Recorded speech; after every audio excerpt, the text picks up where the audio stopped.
өргөмэн үзүүлж байна.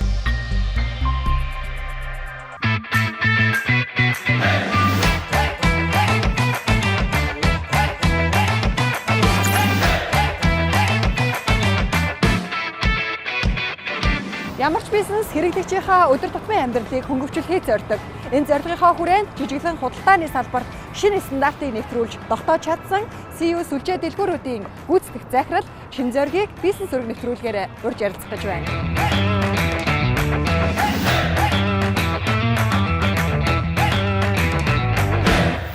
Танай офис чи ийм одоо ингээ 23 давхарт гэдэг чи бараг Монголын хамгийн өндөр офис юм тий. Эндээс ингээ айгүй гоё харагдчихээн л та. Илүү нөө том зургаар ингээ Улаанбаатар ингээ бүхэлд нь харагдаад. Тэгээ ер нь ингээ нөө удирдах ажил хийж байгаа захирал бол ингэж юмыг бүхэлд нь харж иж тэгээ тэрийгээ ингээд базаж ажилтнуудтай хэдлэх нь их чухал байдаг юм шиг байгаа. Одоо эсвэл юмыг том зургаар харах чадвар их чухал юм шиг байна. Надад бол хоёулаа айгүй чухал санагдаад байна. Нэгдүгürt нь бол том зургаар харах нь бол мэдээж нэгдүгээр үүргэн. Тэгвэл хизээ яг юмны хамгийн одоо анхан шатны зэг дээр очиж бүр деталийг харах бай. Тэр бас маш чухал. Би ганцхан энд суугаад ингээл гой дээрээс юм хараалаа хитрхи хийсэр болчихно. Тийм болохоор би жишээ нь одоо байшил хайдаг багтайгаа цуг гараал эсвэл одоо зөвхөн борлуулалтынхантайгаа эсвэл маркетингийнхтай гараал дэлгүүрүүдээр явна. Өөрийнхөө дэлгүүрүүдээр орно. Бас бусад дэлгүүрүүдээр орно. 7 хоногт ядаж нэг удаа гараад нэ. Бодит байдлыг харна. 21 дугаар хороол руу явна, тэ нисэх рүү явна. Баян зүрхийн товчор руу явна. Тэгээ тэнд яг хүмүүсийн аж амьдрал яг ямар байна? Манай үйл ажиллагаа яаж явж байна? Хүмүүс манай бүтээгдэхүүнийг яаж ашиглаж байна, тэ? Тэр бүх деталийг нь хараад тэгээ хамгийн анхан шатны деталийг харчаад буцаад хамгийн өндөрөөс харах гэж хичээх хэрэгтэй. Тэгэл энэ хоёр орон зайн хооронд л ингэж байнга л ингэ сэлгэж явах хэрэгтэй. Ганцхан деталь хараалаа байвал тэгэл нөгөө жижигхэн одоо үйл ажиллагааны юм яриад байна, тэ? Хитрхи юунд дарагдчих шүү дээ. Детальдаа дарагдчихна. Өндөрөөс харчаал бүр деталь хүртэл нь хараал. Буцааж ингэ зум аут гэж ярьдаг шүү дээ. Камерны нэг.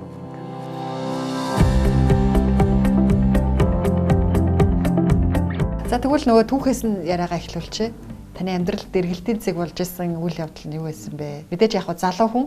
Гэхдээ яг тэрийг бид нар ч ингээ эргэж өнгөрснөө бодснаа. Тэрнээс эхлээл би ингээд илүү өөрийгөө дайчилсан, илүү өөрийгөө шахаж эхэлсэн гэсэн нэг үйл явдал үүдэж. Тэрийг л эргэлтийн зэг гээл байгаа юм л та. Тий, яг одоогор бол би одоо 35 таа. Одоогор бол надад тохиолдсон зүйл 26 таа байх үед тохиолдсон зүйл. Тухайн үед би Азийн хөгжлийн банкны төсөл дээр ингээ ажиллаж байгаад тэгээ ер нь бол цаад сэтгэлдээ бол ингээд за бизнес ингээ босгочих. Бизнесийн менежмент гэдэг юм одоо тэр ур чадварт суралцъя гэдэг ингээ бодож байсан. Тэгээд би Fulbright-д одоо apply гээл тэр шалгалтын нөгөө л ингээл баахан л процессор яваад бүтэн жилийн процесс болсон. Тэгээд бүтэн жилийн процесс болсны дараа тэнцээгүй.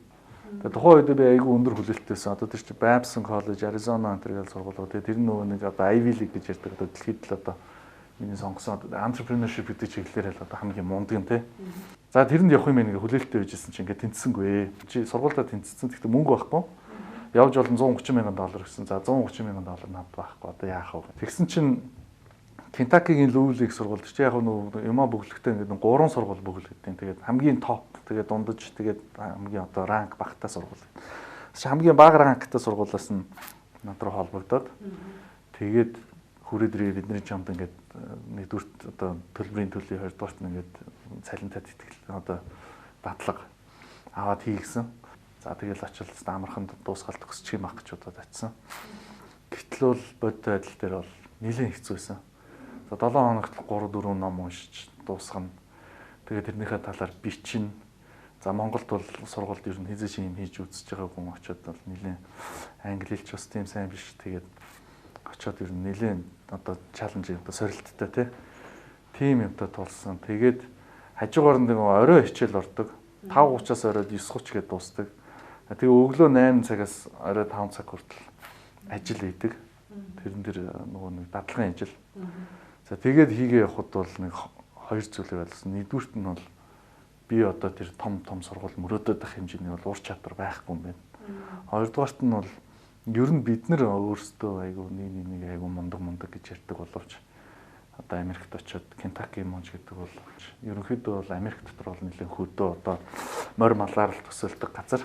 Гэтэл тэнд байгаа залуучуудын тэр мэдлэг чадвар үнэхээр мундаг байсан. Тэгээд хүн болоод төлөвшсөн байдлын тэр бол үнэхээр мундаг. Та ч бол эндээс ажлын одоо өөрийгөө амар л мундаг л гэж бодож байгаа тийм. Азийн хөгжлийн банкнд ажиллаж исэн, өөрөө стартап хийгээд үдцсэн хүн очсон юм байна шүү дээ. Уг нь. Тий, уг нь их л одоо өөрийгөө мундаг айгүй аюустай төрөх сургуульд өгсөн гэж бодоод атсан. Гэхдээ яг өндөө бол ерөөсөө тийм онцгой зүйл бол надад байгаагүй.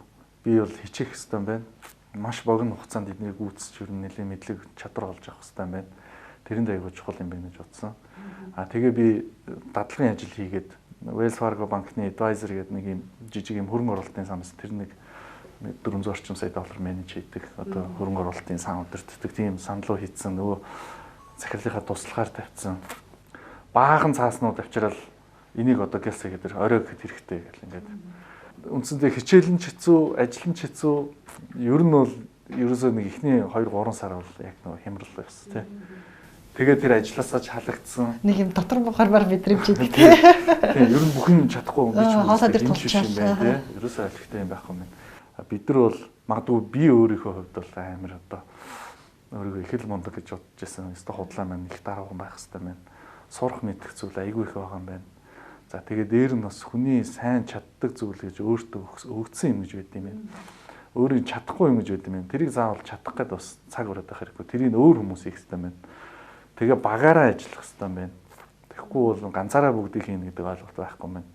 Бүхний дээр байдаг, бүгдийг хийж чаддаг хүн гэж байхгүй юм байна те.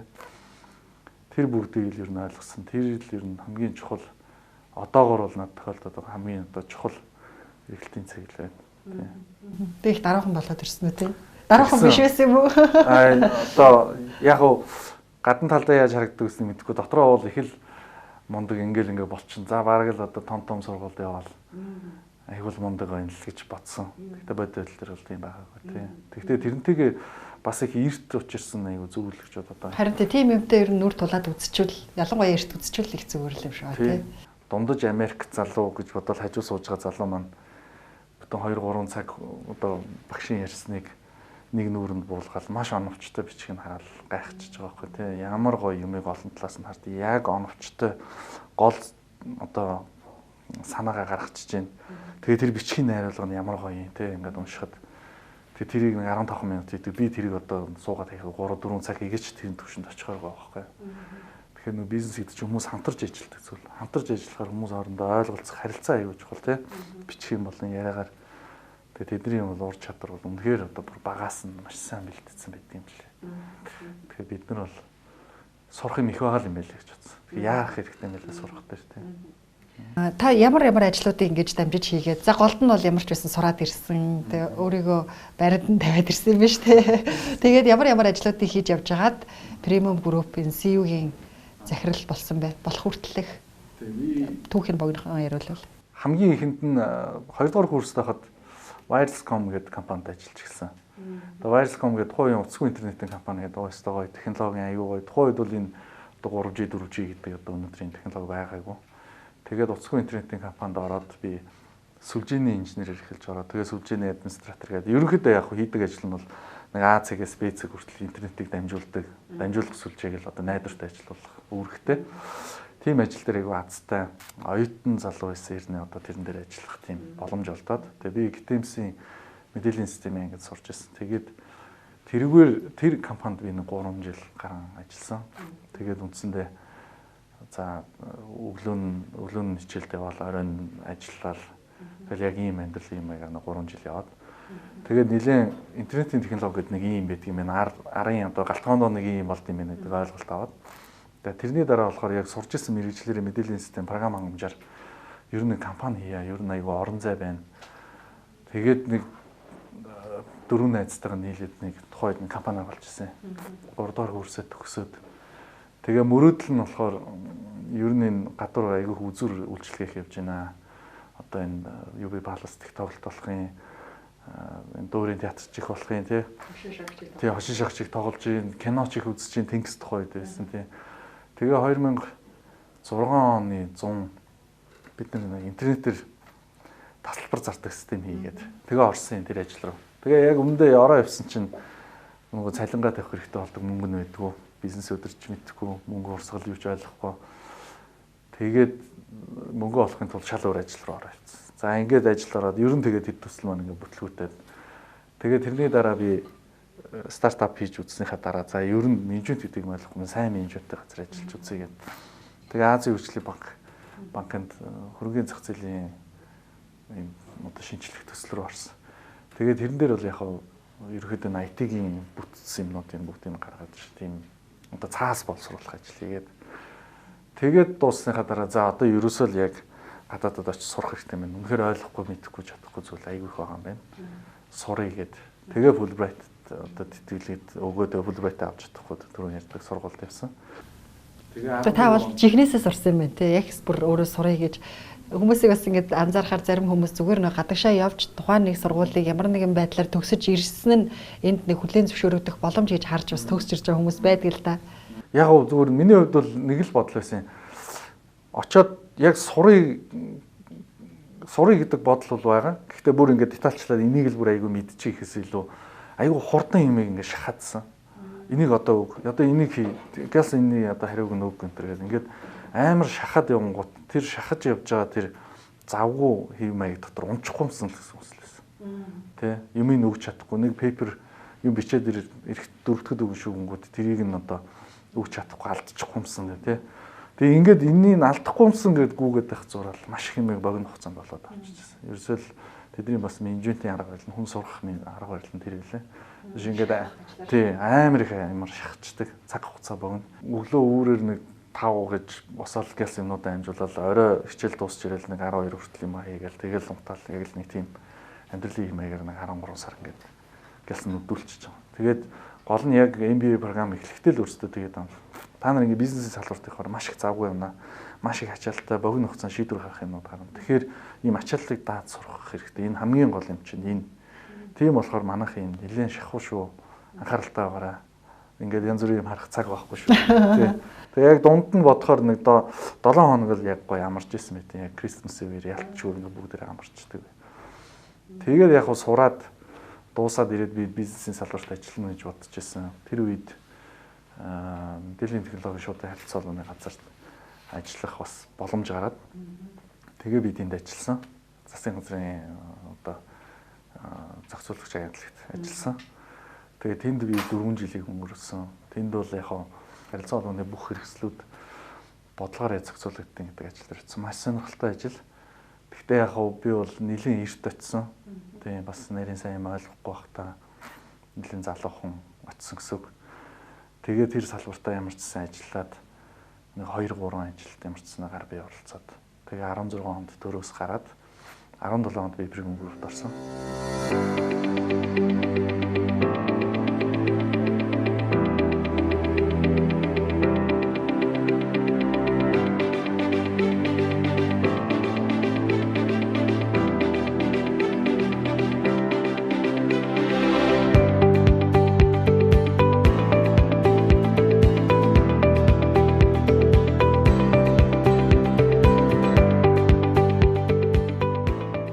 CEO-гийн франчайзингийг яг анханаас нь төсөл хэлбэрт байхад нь л удирдсан юм биш гар би тий. Тэгээ намайг орж ирэхэд болохоор Central Express гэдэг 3 дэлгүүртэйсэн. Тий. Тийм тэгээд мэдээж одоо гаавын захиралд бол ингээд convenience дэлгүүрийг гоё болгоно гэсэн маш гоё тийм passion байсан. Тэгээ яг нөгөө бизнес хөгжлийн захирлаар орж ирэнгүүт ерөнхийдөө компани нөгөө хөрөнгө оруулалтын портфолио гэж ярьдаг. Олон төрлийн бизнесүүдийг алийг хийх үү, яах вэ хөө.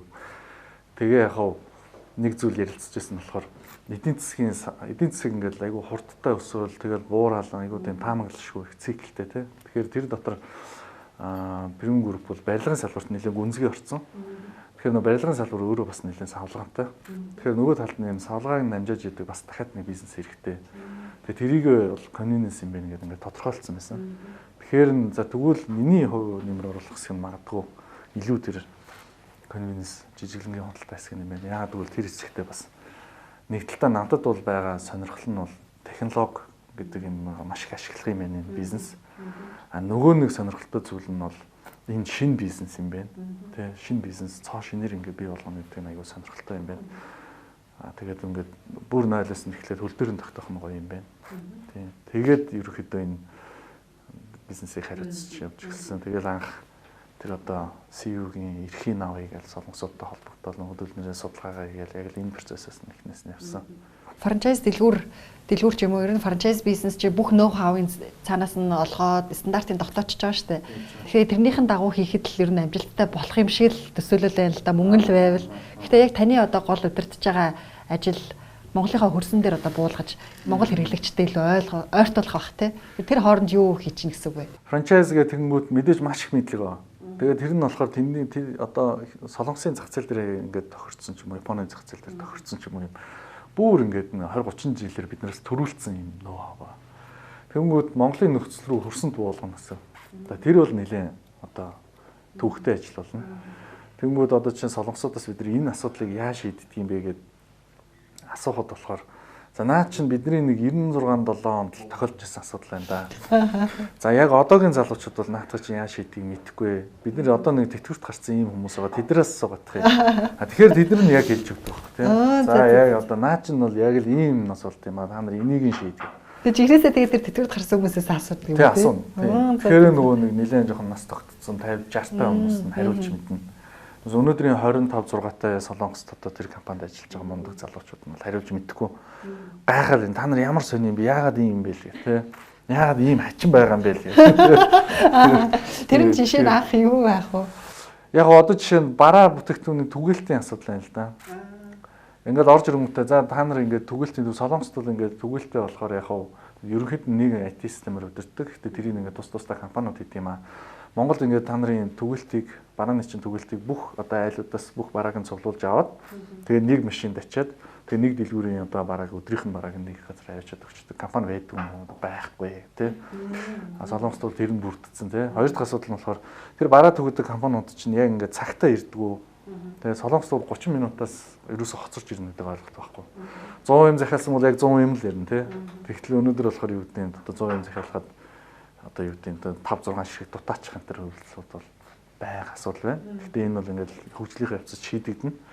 Иймэрхүү нөхцөл байдлууд бол нөгөө солонгосын зах зээл дээр байдгүй учраас энийг яаж шийддэг вэ гэдгийг нь одоо 90 онд ажиллаж байсан хүмүүс нь л мэддэг тийм. Тэр үедээ бол солонгосын зах зээл тийм л байсан гэсэн. Тэр жижиг зайг л яаж үр ашигтай байлгах вэ гэдэг дээр ер нь аягүй сайн зохион байгуулалт хийдэг гэсэн үг юм байна. Тэр одоо жишээ нь энэ зай талдаа яг ашиглаж байгаа талаараа ярил. Тийм. Одоо ингээд хүн орж ирэнгүүт жишээ нь энэ талаас орж ирэхэд ийш ингээд нэг тарагдах хэрэгтэй тийм. Лангуунууд ингээд тагалдсан биш. Тэр хүнд илүү зай талаатаа санаж байгаа. Гэрэл нэлээд сайн хийж өгч байгаа тийм. Тэгэхээр илүү юм илүү тод харагдаад илүү жоохон удаан байх сэтэл төрөл тийм. Тэгээ одоо энд би зогсож байгаад надад тусламж хэрэг болоод би ингээд гараа өргөхөд тэнд байгаа хүнд харагдаж байгаа тийм. Тийм болохоор энэ лангуу юм өндөр биш үү. Ингээд намхан хийж байгаа. За энэ хоолны эргэлт бол аягүй сайн шүү дээ. Хоолны эргэлтүүд тийм бид нар өдөртөө нэг дүүргээл орой гэхэд бүх зүйлээ зараад дуусгадаг. Тэгээ орой бид нар дэлгүүр хаахтаа бүх зарагдаагүй хоолнуудаа бүгдийг нь ахтлал устгалд оруулаад дуусгадаг гэсэн тийм. Ихэнх хоолоо өөрсдөө хийж байгаа тийм. Эдний тал нь бидний өөрсдийн хоол. Тал нь одоо хамтарч ажилладаг компаниуд бол одоо жишээ нь манай хамтарч ажилладаг компаниудын өөрхөн шинэ бүтээгдэхүүн ингээд ийм гоё савлгаатай бүтээгдэхүүн гэдэг байгаа байхгүй юу? Ингээд задарчдаг, халаахад амархан дотроо яг энэ хэмжээгээрээ. Та нар бас нөгөө бараа нийлүүлэгч хамтарч ажилладаг байгууллагуудаа өндөр стандарт тавьж байгаа болохоор тэр дагуу бас аягүй сайн хөгжиж байгаа бах тий. Тэр аягүй хөгжиж чинь нөгөө талд одоо fresh box гэдэг айлд хэрвээ CU байгаагүй ийм бүтээгдэхүүн гаргах боломж байгаагүй. Тэгээ ковидын үед одоо ресторанууд ингээ хаагаад аягүй хүнд байх үед жишээ нь манад хоол нэлээд байсан айлууд ингээ CU-гээс тоолсон шүү дээ. Тийм тогтмол орлоготой юм байж байгаа боломжууд гарч байгаа. Тэгэхээр бас тэр талаар бас нэлээд олон айлуудад бас боломж гарч байгаа гэж бодлоо. Тийм. Одоо жишээ нь энэ бол жишээ нь өөр нэг тусдаа хоёр залуу байгаа. Яг өөрсдөө энийг анх ирээ санааг нэрсэн Yota Cuisine гэдэг компани. Энэ компани одоо жишээ нь хоёр залуу хамтлаад хийж байгаа бизнес. Тэгэхээр анх бол зүгээр гарааны бизнесээс өнөөдөр бол борлуулалт ашиглаа бол нэлээд төвчтэй болчихж байгаа. Тийм. Тэгэхээр манай дээр бас нэлээд олон стартапууд байдаг гэсэн. Одоо энэ Fresh Box, Blue Jay энэ одоо дагаад бас тэгвэл нэлээд хэдэн бизнес хөгжиж байгаа юм байна. Тийм. Энэ бол маш гоё бүтээгдэхүүн. Ингэний хормог энэ Teso корпорац гаргасан Milko брендийн бүтээгдэхүүн. Энэ жишээ сая 4 сард гаргаад айгүй амжилттай явж байгаа бүтээгдэхүүн. Энэ ингээд Сайн авчраад боловсролтой дуусна шүү байгаа. дээ. Тийм. Тэгэхээр нөгөө ийм жижиг савлгаатай хүн ингээд нэг удаа аваад энийг одоо уугаал болоо байхгүй юу? Нийс чи ингээд ихээр нь хадгалах гал тэрийг хөлдөөгөл гисгээгээл тий. Тэгэхээр Монголын бас ийм компаниуд одоо бүтээгдэхүүн үйлдвэрлэдэг компаниуд энэ CEO-ийнхаа онцлогт тааруулаад бас бүтээгдэхүүн савлгаа Яг тийм.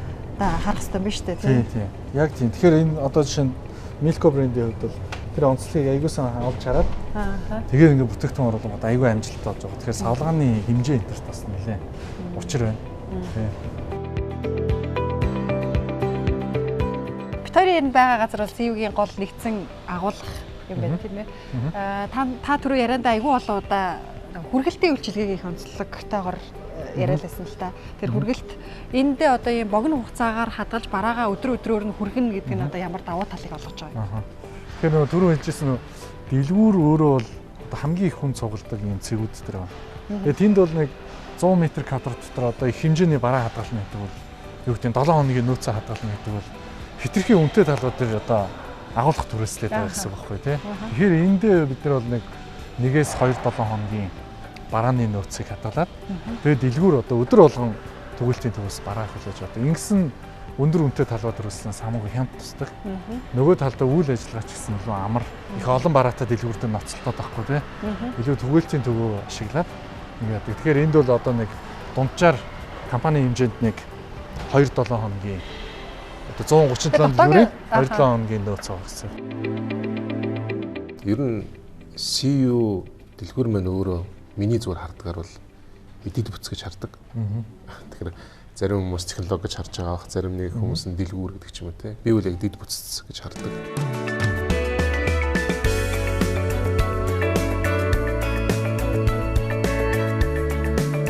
Энэ эдит бүтц ер нь бол бусад газруудаа хэрэгтэй л дээ. Олон газрын цэгүүд бий болж байгаа юм те. Энэ хоорондоо одоо бүх одоо логистика хийж юм ч гэх юм уу. Тэгэхээр та энэ өөрсдийнхөө эдит бүтцийг нээлттэй болгох уу? Энэ дээр та ямар бодлоготой байгаа байв те? Яг гэхээр за одоо ч том дэд бүтц төгсрөгдсөн байна. Гэхдээ дахиад нэмээд 2-3 жилийн дараа энэ дэд бүтц улам томорно. Хэлбэрээ өөрчилж эхэлнэ те. Тэгээ офлайн бөгөөд онлайн ингээд холилдож эхэлнэ. Тэгэхээр тэрэн дээр та ийм бодол ямар байгаа бол тийм за нэгдүгüрт нь болохоор бид нөгөө маш том дэд бүтцээ тэрнийхээ дэд бүтцийнхаа үр өгөөжийг аль болох олон хүнд хүргэх хэрэгтэй тийм. Тэгэхээр олон хүнд хүргэх гэхээр айгүй олон төрлөөр ашиглах хэрэгтэй гэсэн.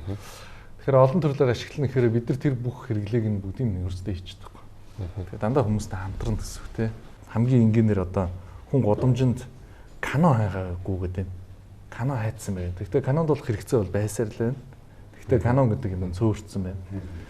Тэгэхээр одоо тийм. Тэгэхээр төрүүлээ Next Electronics-тай бид нар хамтраад энэ brother printer дээр ингээд өөрчлөлт хийгээд аппликейшнасаа дамжуулаад гар утсан дээрээс юм хийлээд эсвэл ингээд хуульчдаг ийм үйлчлэгийг бүх ингээд салбарт байна. Яг энэ шиг жишээг бид нар бүх төрлийн үйлчлэгэнд ирэх юм. Тэгэхээр бид нар бол өөрсдөө open платформ гэж хараад байгаа. Тийм. Тэгэхээр цаашдаа бол айгуу тийм нээлттэй хамгийн гол нь манай үйлчлүүлэгчд юу хамгийн хэрэгтэй вэ? Тэр л бид нар чухал. Тэрнээс бидний нөгөө ашиг сонирхол гэдэг зүйл нь бол хэрэглэгчийн ашиг сонирхлоос давсан ашиг сонирхол байж байхгүй л дээ. Тэгэхээр бид нар бол хэрэглэгч бол ямар үйлчилгээл хүсэж чинь бид нар алийг хийж чадхаар тэр бүгдийг л нээлттэй оруулна гэсэн. Тэр ер нь бол open retail платформ гэж ойлгож болох нь шүү дээ. Open bank гэдэг. За танай гурван бизнесийн хувьд бол ингээд томорцсон, хөгжсөн те ийм байна л да. Тэгэхээр нөө технологийн араа өөр хөгжлүүдийг харж байгаа. Бүр ингээд та гурвын одоо яг бизнес дээр хэрэгжилж байгаа тэр нэг юм үндсэн модель технологийн систем байна шүү дээ. Тэрийг яг жижиг бизнес дээр яаж давуу тал болгож ашиглаж болох вэ? Тэрийг хараагүй байгаа компаниуд байж болно шүү дээ. Ерөөсөө дата буюу нөгөө мэдээллийн бааз гэдэг юм ерөөсөө таныг юу хийж байгаа одоо юу хийх ёстой, юу хийж байгаа, ямар одоо үр дүнтэй ажиллаж байгааг бол ерөөсөө тэр бааз л.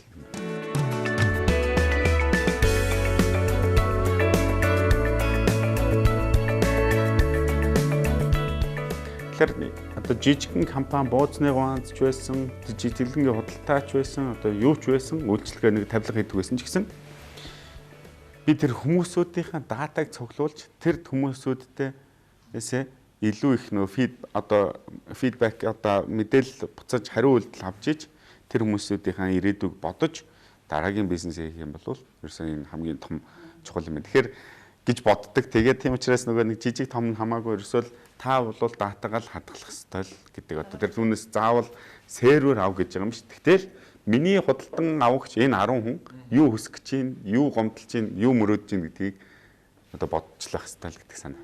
Таныг хаашаа явж байгаа, хаана юу үсэж байгаа, яаж бүх юм мэдж байгаа. Тийм учраас банк бол нөгөө ирээдүг бол дандаа дурдчилж харж байдаг. Тэр хүн ахаад энэ давтамжтай энэ үйлдэлийг хийнэ гэдгийг бид нар хардаг учраас тэнд нь ингээд тэр бүтээгдэхүүнийг тэр хүний амьдралыг хөнгөвчүүлж болох юм ингээд тавьж идэг. Тэгэхээр яг компани болвол тэр жижиг том хамаагүй тэрийг л бодож тэр үйлдэлийг л эртнээс бэлдээсэй л гэж би бодод. Гэхдээ яг нөгөө бизнес зээл авах гэж байгаа жижиг дунд бизнесүүдэд та нар ямар нэгэн байдлаар одоо магадгүй энэ авсан зээлээ үр дүнтэй ашиглахын тулд дата заавал ашиглаач гэж зөвлөдөг баг тийм. Манай банк бол open банк гэж одоо ер нь стратеги одоо яг энэ IT талдаа боддог. Тэгээ open банк гэдэг нь юу гэхээр би ингээд жилдээ 40 сая доллар ингээд зарж байгаа шүү дээ. Тэгээ технологид. Гэхдээ би энийг ганцаараа эзэмшээд баймарг байгаа байхгүй юу? Тэгээ бид нар юу хүсэж байгаа вэ гэхээр жижиг том нь хамаагүй манай энэ системийг ашиглаач. Манай энэ технологиг ашиглаач. Манай энэ IT-гийн болон бид нар ер нь бол тийм нээлттэй банк гэдэг тийм тавьсан. Тийм учраас нөгөө финтекүүд одоо ингээд гарч ирж байгаа ингээд банкны салбарт орж ирж байгаа энэ олон үйлчлэгийг ингээд авч явж байгаа аппликейшн одоо энэ стартапуудыг бол банк бол дэмждэг. Тийм бид нар ерөөсөө худалдаа байна юу байна. Хамгийн гол юм нь бид нар вин байгаад энэ улсад хэрэгтэй юм л бид нар хамтаа хийх хэрэгтэй байхгүй. Хүмүүсийн амьдрал төвөг болохгүй бид нар амьдралыг бий болгохын төлөө банк ажиллах хэрэгтэй. Тэр нь банк нь ганцаараа хожоод байж болохгүй бүгдээрээ хамтаа ажиллах хэрэгтэй л гэдэг. Тэр яг юу нээлттэй гэсэн үг вэ? Банкын одоо ингэ нөгөө датагаа хав дарчаал өгдөхгүй гэж шүүмжлээд байна. Дата бол хуультай. За тэгвэл юу нээлттэй? Нээлттэй гэдэг нь юу гэж юм гэхээр хүмүүс одоо ингэдэг.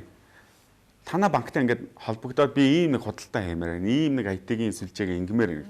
Тэгээ банкуд хаалттай. Тэр чинь хүн болгонд нээж болохгүй шүү дээ. Манай банкны хувьд юу гэж юм гэхээр окей тий. Ороод ир холбогд тий. Банкыг ашигла, банкны сүлжээг серверийг ашигла. Гэхдээ юу хийх гэж байгаа юм? Одоо нөгөө нэг залилан байна уу, элдванга миг гэж байгаа бид нар тэрийг нь бол хязгаарлана. Нөгөө талдаа яг тэр бизнестэй өөртөө хэрэгтэй болон одоо хүмүүсийн амьдрал зөв юм гэж байгаа бол бид нар манай банкны сүлжээ, сервер те элдванга нь одоо энэ холболтын IT юм болвол тантай бол хамтран шүү л гэж байна. Яг тэгж холбогдоод амжилттай явж байгаа бизнес вэ нүү? Гэхдээ одоо яг ерөөсөө энэ одоо яг ингэж холбогдох нь гэж нэг тодорхой жишээ хэлэх гээл байгаа. Санаа нь бол одоо бид нар CU-тэй сая ингээд виртуал карт гэдэг нэг юм хийсэн. Тэгээ тэр бол юу хэлж ийн гэхээр хүн заавал пластик карт ингээд бариад яваад байгаа гэж байгаа юм шиг. Тэгээ CU дотор хүн CU-д үйлчлдэг юм бол тэр виртуал картыг өөртөө нэгэд виртуал картын ард нь танд худалдаа авалтын нэмсэн хөрөнгө одоо мөнгөний нээлттэй гэж. Нөгөө талдаа маш олон компаниуд нөгөө одоо ингээд хөрөнгөний зах зээл дээр гарч байгаа компаниуд эдгээр ингээд технологиор манайх холбогдож байгаа. Финтекүүд холбогдож байгаа, банкусууд холбогдож байгаа. Ерөөсөн энэ бүр хамгийн анхны энгийн жишээ бол энэ Нягтлан гэдэг хүн чинь 40 хүн ингээд суугаад өдрийнхөө хуулгыг чадахгүй бүх гүйлгийг ингээд шивдэг байсан. Тэгэхээр энэ өөрөн телефоны компани. Тэгэхэд бид нар хамгийн анх тэрийг хийж өгсөн. Ерөөсөө гүйлгээ хийгээл бол автоматар тэр маск тавигдаад тэр гүйлгээ танигдаад тэр хүний утас цэнэглэгдэг болгосон. Тэр эндээс юу хэлж байгаа нөхөр бүтээмжинд маш чухал байна. Хоёрдугаарт харилцагчийн үйлчилгээ харилцагчдаар ирж байгаа өгөөж нь өндөр байна. Тэгэл ерөөсө бүх л хүнийг ингээд хөнгөвчлөгийн төлөө банк бүх салбарт ажиллая гэдэг л санаа. Саяны яг ярьсан жишээн дээр бол банкуд яг л одоо нөгөө бид яг одоо хэрэглэгчтэй үүдийн за ингээд виртуалаар ингээд зээлийн карт гаргая гэвэл бид нар тэр том дэд утсыг байгуулж чадахгүй. Тэрний тэр нууцлаа аюулгүй байдал юу ч хийж чадахгүй. Тэгэхээр ингээд дид утас харахаар Монголын банкуд бүгдээрээ хийцэн байна. Аль нь нээлттэй за холон тонкон дээр дид утас нээлттэй байгаа мэдгүй танаа ямиг ашиглая. Бид нар ашигласан хэмжээгээр ингээд мөнгө төлөөд яваа. Хамтын ажиллагаатай тий. Тэгэхээр маш том юм дид утсаар хангаж өгч байгаа юм суур платформ биднэрт болж байна гэсэн. Тэрэн дээрээ тулгуурлаа бид нар одоо жишээ нь хүмүүс дэлгүүрт орж ирээд loyalty application CU app-аа уншуулчаад тэгээд картаар мөнгө төлөөд энэ хоёр үйлдэл хийгээд байна. Энэ ер нь хэрэглэгчтэй айгу төвөгтэй байна гэдэг. Тэгээ бас голон тонкноос бид нар энэ банкныхаа картуудаа бүгдийн CU-ийн app дотор ингээд суулгаад холбож байгаа. Тэгээд орж ирээл ингээд ашиглаж байгаа. Тэрний юу гэдэг нэг ганц CU app-аа ашиглаад төлбөрөө төлөхөд ардталт нь тэр loyalty point бүх юм бодогдоо тэр одоо баримтад бүртгүүлэх хэрэгтэй бол тэр бүртгэлний яваад ингээд хүнд улам л төвгүй болох юм. Тэгэхээр тэрний тэр дид үтсийг нь бид чинь банкнаас авч байгаа байхгүй. Тэгэхээр нөгөө хамтарч ажиллаж нэгнийхээ хийсэн хөрөнгө оруулалтыг нөгөө нэг нь хөрөнгө оруулалт хийгээд дид үтс үүсгэж байгаа бид нар энэ талд дахиж юм давхарт чих ёсгүй л гэсэн. Өмнө нь одоо банкнууд дээр гарсан одоо гашуун туршлага бол тэр ATM шүү дээ тий.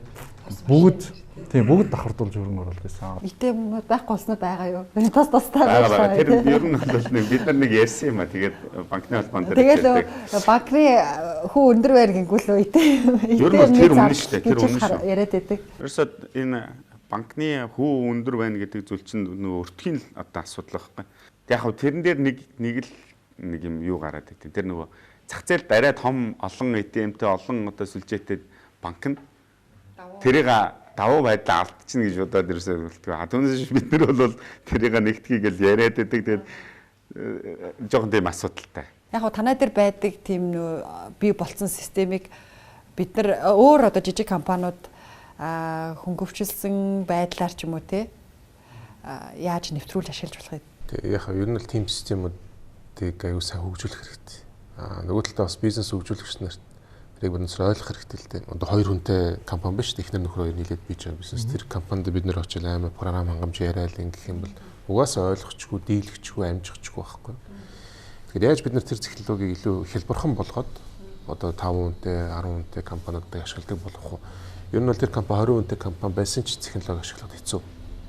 Тэр болгондоо ингээл амар их олон хүний нөөц нэмээд байвал бас зардал нэмчин. Тэгэл захирал нь тэрнийгээ бас одоо нэг загварчлах хэрэгцээ үүснэ гэл ер нь жоо төвхтэй.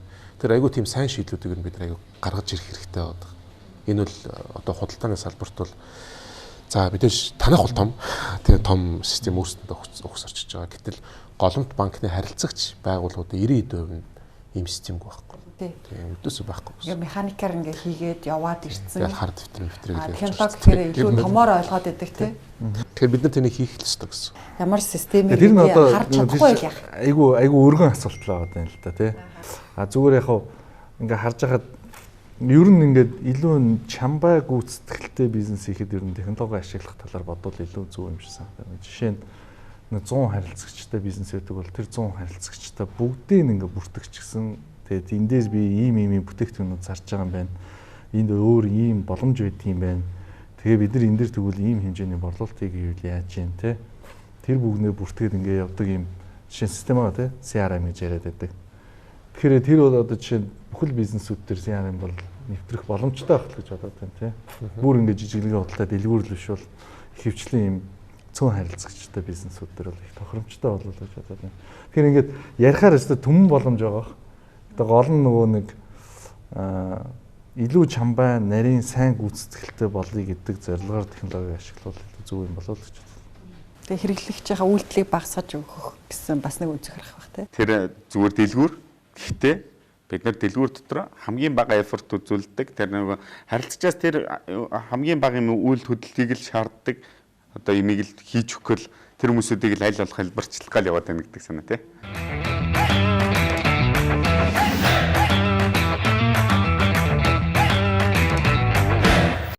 Одоо та бүхэн ч яг 3 жилийн өдөр ирж байна тийм ээ. 137 салбартаа болчихсон байна. Бараг нөгөө дундаж хугацаа нь нэг салбар дэлгүүр нэг дундаж хугацаа нь 7 хоног гэсэн шүү дээ. Тэр тийм хурдтай л тэлсэн л байна л да. Нөгөө жижиг дэлгүүрүүд бол ингээд бараг бүр байхгүй болж байна гэсэн үг. Тэгэхээр тэд нар хайчж байгаа гэсэн үг үү? Яг ийм байгаа. Бид нар болохоор эхний одоо ер нь бол эхний цаг үедээ бол маш их одоо энэ бизнес одоо худалдаа тийм ийм одоо идэвхжлэлт өндөртэй газруудад дэлгүүрнэсэн маа. Тэр нь манай дэлгүүрүүдийн бараг 70 орчим хувь байгаа. Орон сууцны дэлгүүр дээр бол бид нэр их багаар орсон байна. Тэгэхээр нөө бизнесийн хэсэгтэр бол ийм дэлгүүр байгаагүй. Яг цайны газрууд бол байсан. Тэгэхээр тэнд бол бид нар одоо хэн нэгний бизнесийг ингээд байхгүй болгоцсон зүйл байхгүй байгаа. Орон сууцсан дээр очиход бол бид нэр орон сууцны дэлгүүр байгуулахдаа бид нэр тэн дээр шал өөр форматаар орж байгаа. Мэдээж одоо орон сууцны дор байдаг хүнсний төлөвлөгөөн орохдоо яг л нөө хоол ундаа хийж идэх гээл тэрнийхээ орцыг худалдаж авч байгаа шүү дээ. Талах гэхэд л ингээд нэг талд нь талах байж байгаа нөгөө талд нь ингээд хям юу гэдгийг одоо сэрн жишээ нэгээд байж байгаа те бислэг байж байгаа. Манай дэлгүүрт ороод ирэхээр яг ингэж тавиагаа. Гэхдээ нийлүүлээд нэг сандвич болгоцсон байна. Тэ. Яг уу гэртээ ингээд томор талх аваад бөөнөрөө суугаад хямаа хэрчээд ингээд өөрөө сандвичээ хийгээд идэх гэж байгаа юм бол хүнсний дэлгүүрээс юм аваа. Харин цаг хэмнээд тэгээд айгүй олон төрлийн сонголттойгоор газ ингээд хэргэлчих гэж байгаа юм байвал манад орж ирээд ингээд нэг савлсан юм жижигхэн сандвич аваад чигээ. Тийм. Тэгэхээр нэг хүнд өөр үнцэн бий болгоод байгаа. Тийм болохоор манай орсон газар хажуу талд хүнсний дэлгүүр ажиллаж лээд. Энэ борлуулалтанд нөлөөлөд байх зүйлч байдаг.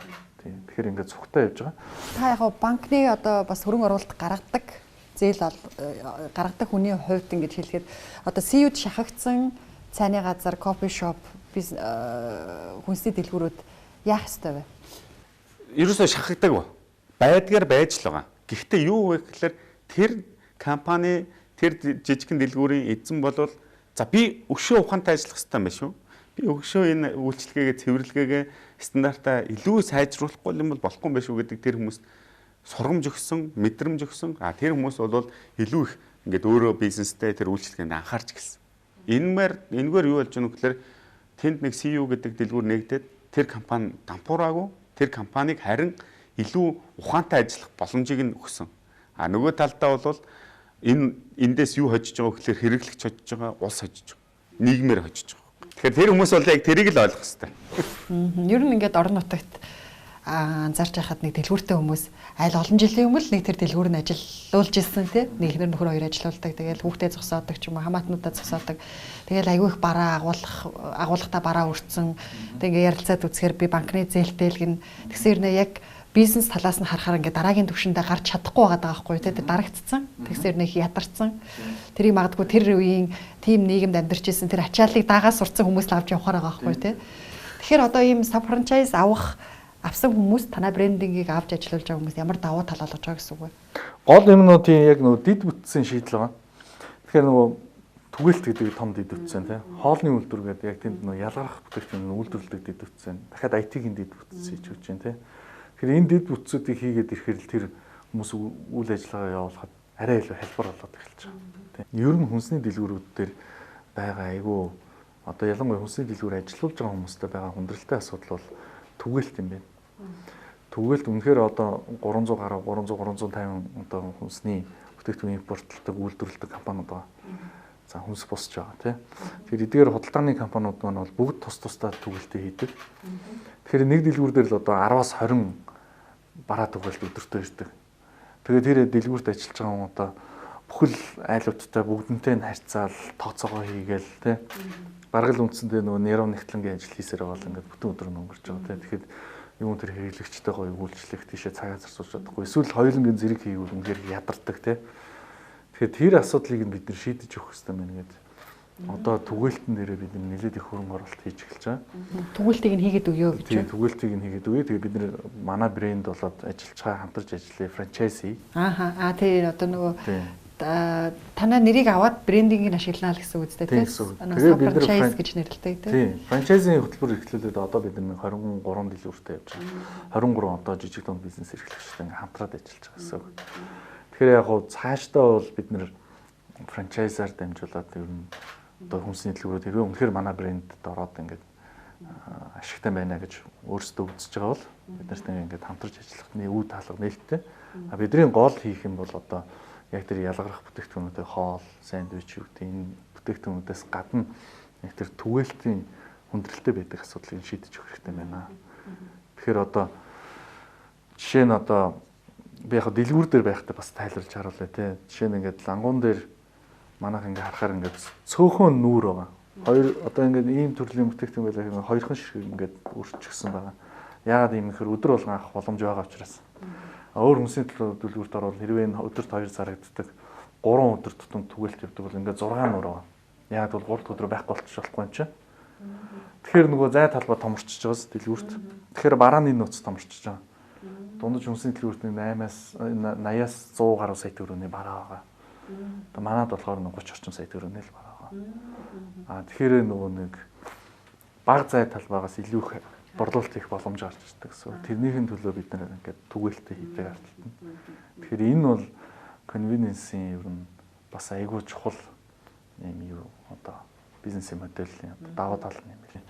Тэгэхээр гол нөгөө өнөөдөр хүнсний дэлгүүр ингээд бие даагаад ажиллаж байгаа хүмүүс ерөөсөө гол тэр яг хэцүү байгаа тал нь нөгөө дид үтс хөгжөөгөө гэдэгтэй л байна Монголд тийм.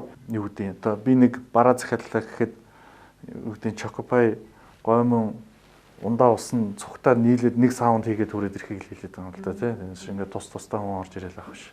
Тэгэл нэг баахан бараагаад идэг зарим нь зарагддаг ч үлээ яадаг ч үлээ тийм. Ерөнхийд нь нүдэн баримжаа байгаад идэг. Тэрийг болохоор IT-гаар ерөнхийдөө ингэж харчаад энэ бараа бол иргэд сайтай, энэ бараа бол муу. Тэгэхээр энэ ороод одоо борлуулалт нь буугаад эхэллээ.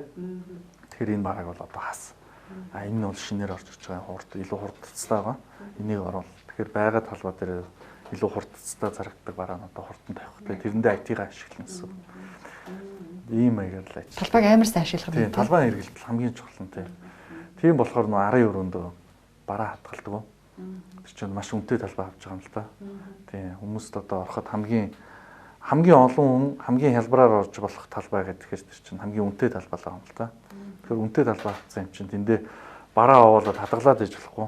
Хурдан зарах хэрэгтэй. Тийм эргэлдэж явах хэрэгтэй тийм. Тийм учраас түгэлтэй.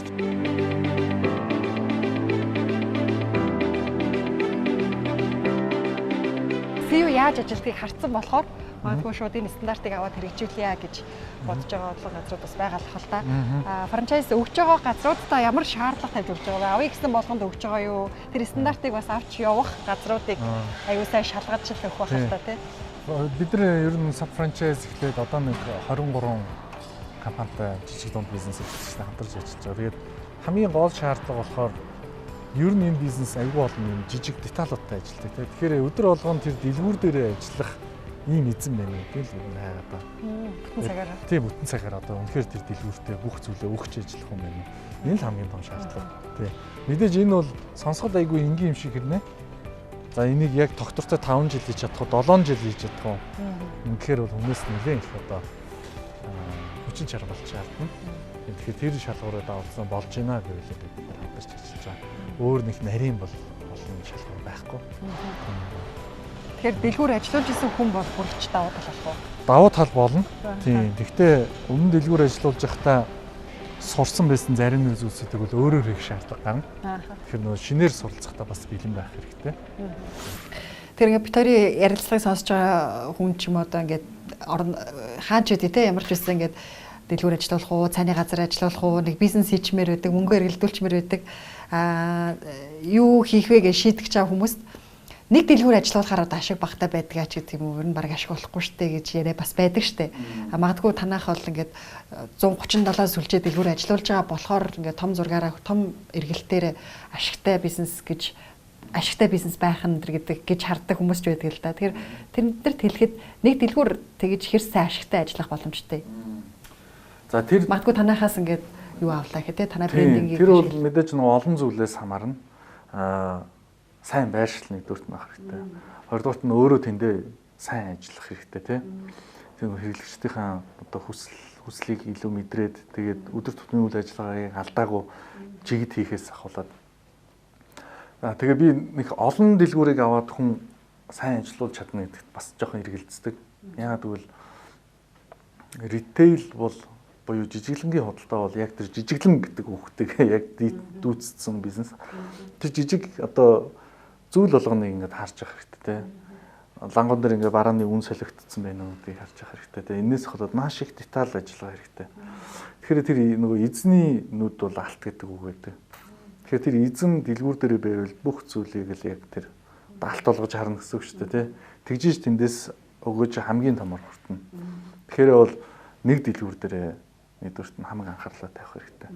Хоёр дахь зүйл нь бол мэдээж тэр дэлгүүрийг сайн явуулаад ирвэл нэг гэр бүл бол хангалттай сайхан амьдрахаар хэмжээний л ашиг байгаа. Тийм. Гэхдээ тэр нь мэдээж байршил болгоноор өөр. Мэдээж зарим байршил илүү том борлуулалттай, зарим нь болохоор бага борлуулалттай тийм. Гэхдээ бүгдэн дээр нь ашигтай ажиллах боломжтой. Тэгээд тэрэнд нь хамгийн гол нь тэр эзний нүдалт гэдэг одоо тэр эзний сэтгэлгээ тийм. Тэр бол маш чухал. Бидний үүрэг болохоор одоо ерөнхий том зургаар нь дэд үтсийг хангаж өгөх, маркетинг, бүтээгдэхүүн хөгжүүлэлт тийм. Хүний нөөцийн сургалт чиглүүлэг тий. За тэгээд одоо санхүүгийн одоо ямар бусад дэмжлэгүүд байна тэрийн зах зээл дээрээс олж өгөх банкудаас зээлэн дээр дэмжлэг үзүүлэх гэх мэтчлэн тий. Ийм юмнуудаа хийгээ. Тэгээд ингээл хамтраад Тэрэн дээр нь хурал дэмжлэг үзүүлэх. Тийм банкудтай бид нэр одоо жишээ нь голомт банктай тийм одоо жишээ нь санхүүжилт хийх. Одоо бид нэр дахиад бас өөр санхүүжилтийн хямд их усээр ярьж байгаа. Франчайзуудад зориулаад тийм бодохгүй бас зарлагдах байх. CU гэдэг ингээд нөгөө манайд орж байгаа гэдэг ингэсэн чинь тэгэл Монголын мөнгийг гадагшаал гаргачихж байгаа шүү дээ. Гэдэг нэг шүүмж ирээд байсан. За яг нөгөө бид нар бол яг мэдээж франчайз авсан юм чинь франчайз авсныхаа төлбөрт мөнгө төлдөг. Гэтэ тэр мөнгө бол маш бага мөнгө. Тэрнгээр эргүүлээд бид нар хамгийн гол нь юуг авч байгаа гэхээр ингээд 10 жил нэг юмыг нүдээл дугуйг анханаас нь бүтээгээд авах биш. Тэр мэдлэгийг дөрвөлөл авчиж байгаа. Энийг яад юм гэхээр ингээд хийж дим. За. Ингээд 2-3 жилээ юу гэдэг нэг сарын дотор ингээд хэмнэдэг. Тэгэхээр бидний яг үнэндээ өнөөдөр монголчууд биднэрт юу хэрэгтэй юм бэ гэхээр цаг хугацаа хэмнээд хурдан хөгжих нь илүү чухал тий. Тэгэхээр цаг хугацаа хэмжиж байгаа гэдэг утгаараа маш чухал. Нөгөө талдаа болохоор бид нар нийт өнөөдөр ингээд төлөөд байгаа мөнгөтэйгөө эргүүлээд бид нар гадаадаас оруулж иж байгаа манай одоогор бол 10% эзэмшил байгаа Солонгосын. Тэгэхээр бид нар тийм хэмжээний гадаадын шууд хөрөнгө оруулалтыг оруулж ирсэн байна. Тэр бол бас их чухал гэж бодод байна. Яа тэгвэл бид нар Монголоос гарч байгаа мөнгө нь гаднаас оруулж ирсэн мөнгнөөс хамаагүй бага байхгүй. Тий. Тэгээд дээр нь бид нар мэдлэг оруулж ирээд байна. Тэгэхээр энэ хамтын ажиллагаанаас бол бид нар яг үндэ бол бид нар хамаагүй хожилтой байдаг гэж хардаг. Дээр нь дахиад нэг юм нь болохоор бид хэд ер нь анх гэрээ байгуулахдаа ганц л юм хүссэн юм л та. За Монгол ингээд жижигхэн дэлгүүрээ. Энд бид нар 360 дэлгүүр 500 дэлгүүр орчим хийгээд ингээд энэ зах зээл ер нь хамчих баг. Гэхдээ ингээд Солонгосыг харсан чинь та нар ингээд 15,000 дэлгүүртэй жилдээ ингээд 5-6 тэрбум долларын борлуулалт хийдэг ийм компани байна. Тэрний лангуун дээр чинь бид нар гарчээ л та. Тэр нь ер нь хамгийн том эрх ашиг юм байгаамаа. Яг үүндээ Монголд ингээд 300-400 дэлгүүр хийгээл ингээл тэгэл эндээ цатаа суучих биш. Гол нь тэр Солонгосын лангуун дээр гарч ирэх эрхийг өгөөч. Тэгээ гэрэн дээр бид нэр эрхээ аваад ингээд орчоо. Тэгэхээр Солонгосын лангуун дээр Солонгосын тэр өдөр тутам үйлчлүүлж байгаа тэр хэрэглэгчдийн хэрэглээ болох тэр бүтээгдэхүүнийг Монголд хийж чадах юм бол борлуулалтын сувг нь бэлэн байж байна. Тий. Тэр бол бүр илүү том боломжийг биднэрт гаргаж өгч байгаа гэж хараад байгаа. Тэгэхээр энийг бид нар бас бидний бас жоохон алдаа авах шиг байна. Энийг бүр ингээ байнга л ярьж ингээ хүмүүс тий ойлгох хэрэгтэй юм шиг байна. Бидний боломж олгоцсон гэдгээ ингээл хүмүүс муулаад ирэхээр найгаал ногдаал одоо яад юм бэлээ гэдэг авах зүйл биднэрт ерөөсөө байхгүй тийм. Та нар ингээ бүтээгдэхүүнээ стандартын дагуу хийж чадах юм бол бид нар гаргах сувгийг бий болгоцсон байж тээ. Энийг ашиглаач гэж ярих хэрэгтэй байна. Тэгээ өнгөрсөн жил бид нар бас Vitafit-тэй хамтраад ихний бүтээгдэхүүнүүдээ гаргаж үзсэн. За ямар бүтээгдэхүүн? Ийм 3 төрлийн жуус байсан. Тийм. Тэгээ энэ жил дахиад өөр хэдэн бүтээгдэхүүнүүдийг ярьж байгаа. Тэр чи дэлхийд даяар тэр одоо CU-гийн дэлгүүр дотор манай Монгол бүтээгдэхүүн буюу ундаа явж байгаа байхгүй. Экспорт хийяал гэж яриад байдаг тийм.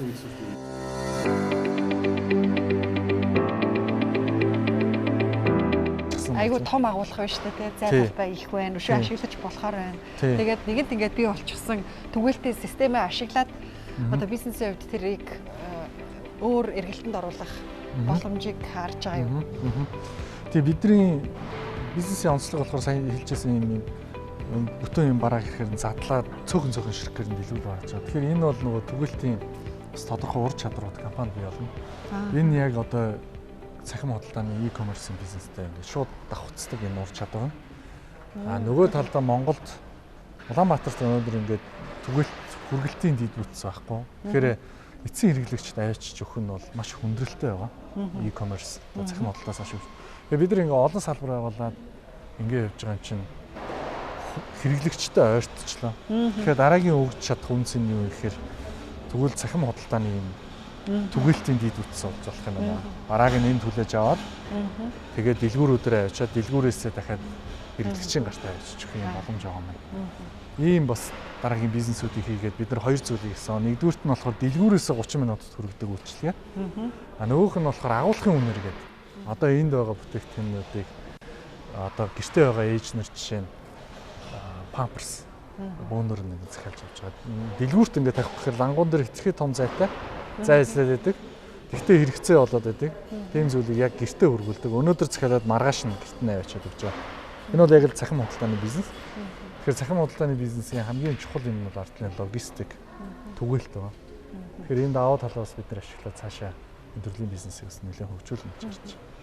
Түгээлт рүү орохоор яг одоо төв офисосод яг team бизнес модель дараагийн шатна гэсэн үг үү? Эсвэл та нар өөрсдөө Монголынхаа нөхцөлд тааруулж шинээр хийж байгаа гэсэн. Энэ бол яг бидний өөрсдөө яг Монголын нөхцөлд энэ хэрэгцээтэй байна гэж хараад хийж үзэж байгаа юм бизнес.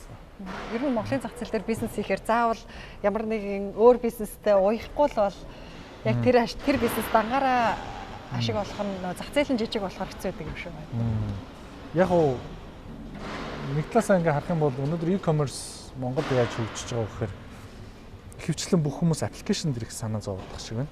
Тэгдэг. Тэгээ одоо их гоё харагдах хэвээр юм олоход амархан байх хэвээр тэр үнэн. Гэхдээ нөгөө талд нь маш чухал юм зүйл бол логистик, дэд бүтцтэй. Энийгээ байгуулахгүйгээр e-commerce бол цааш явах аюул хэцүү. Тэгэхээр бид нар логистикийг хийжээ. Нөгөө талд нь тэр shop front гэж ярьдаг тийм дэлгүүрийн нүүр талыг хийдэг улсууд нэг. Тэгээд ингээ хамтраад ажиллая гэдэг юм модельтойгоор ажиллаж байгаа. Ажилд авахдаа CEO-д дадлага хийжсэн, CEO-д хэд хоногч болтгоо ажиллаж исэн хүмүүсийг авнаа гэсэн яриа хүртэл гарцсан байсан. Тэр хүмүүсээ яг яаж бэлдэж байгаа вэ? Тим хэмжээнд очтол нь тийм. Нөө Монгол хүмүүс чинь ер нь л нэг тийм бүрэг тийм хүнтэй мэдлэгтэй хүртэл нэг жоохон цаагаараа их замтай дөө тийм. Би дэлгүүрт ажиллаж байгаа юм чинь гэдгээсээ бараг хичээд байгаа юм шиг. Яг уу биднэрт бол анх тийм бодол байсан. Ер нь залуучууд маань яадаг болдоо Монгол хүн ч бас харьяар хаяас бас харьяар шүдэ энэ төр гэж бодож байсан. Гэтэ яг бодит тал дээр залуучууд бол тийм биш. Маш гоё ийдэг. Тэгээ мэдээж олон дотор ганц нэг нь зөксгүй авир гарах нь бол байна. Мэдээж хүмүүс л юм чинь тийм ээ. Тэгвэл ер нь нийтээр бол аягүй тийм ийдэг. Одоо яг 20-30 насны залуучууд бол маш гоё ийдэг. Ер нь ихэнх нь тэр залуучууд байдаг. Тэгээд тэр залуучууд ингээд ингэх ёстой шүү. Ийм ижлэгийг заавал хэлэх ёстой. Энд дээр ингээд хариуцлагатай хандаж шүү гэдээ хэлэхэд бол маш гоё хүлээж авдаг. Тэгэхээр бид нар тийм амар том одоо хүндрэл бол учраагүй. Ерөнхийдөө нийгэм маань бол аягүй гоё болж байна гэж харагдаж байгаа. Шинэ ажилтан хэдийн хугацаанд бэлтэж гаргах уу? Ер нь нэг 5 хоног байдаг кассан дээр гаргахад. Тэгэхээр нөгөө нэг өнөөдөр яг ковидос болоод бид нэр танхимын сургалт хийж чадхаа болчиход байна. Өмнө нь бол танхимын сургалтын дээр авчираад бүх юм заагаад ойлгуулад ингээд тэгээд дадлагт 2 хоног дэлгүүр дээр гаргадаг гэсэн. Өнөөдөр бол дандаа дэлгүүр дээр байгаа. Тэгэхээр ажиллаж байгаа дэлгүүр олон болоод ирэхлээр мэдээж тэндээ сургацсан хамаагүй амар те бодит байдал дээр дэлгүүрийн менежер маань сургаал. За ингэ шүү, тэгэн шүү, энэ ажлыг ингэж хийш шүү гэдэг ингээд сургаал авчдаг. Тэгэхээр бидний хувьд бол яг хамгийн чухал юм маань дэлгүүрийн менежер болчихж байгаа. Дэлгүүрийн менежер маань зөв хүн, зөв хандлагатай, хичээнгүү тийм хүн байвал тэгэл хүмүүсийг маань сургаал ингээд цаашаа хэвлээ томрол явуулах юм. Та түрүү гадаад сурж байхад, мастертаа сурж байхад амар шахуулж исэн гэжсэн. Тэгэл бизнес эрхлэж байгаа хүмүүс ч одоо ийм л ачаал даа чадвартай байх ёстой гэж шахаад исэн гэсэн. Тэгэхээр одоо бизнес дээр ажилтнуудаа бас тэгж шахдаггүй. Мэдээж биднэрт нөгөө хамгийн чухал юм цаг хугацаа байдаг. Мэдээж нэг талд нь зардал гарч идэг, хөрөнгө оруулагчдын хүлээлт байж идэг, хэрэглэгчдийн үйлчлүүлэгчдийн маань хүлээлт те. Өдөр болгоно бид нар гомдол авч байгаа энэ юм болохгүй байна. Тэр юм нэгэ сайжруулаач гэх те. Тэгэхээр бид нар бол ингээд байнгын ингээд одоо 2-3 талаасаа төрийн байгууллагаас ч юм шаардлагатай ингээд маш олон талаасаа хүмүүсийн хүлээлтэн дотор байгаа. Тэгэхээр хүлээлтэн дотор байгаа учраас хурдан юм хийх хэрэгтэй те. Тэгэхээр мэдээж нөгөө багаараа бид нар бие биенээ шахдаг. Тэгээд энэ соёл маань бас ер нь бүр ингээд суучихсан байгаа.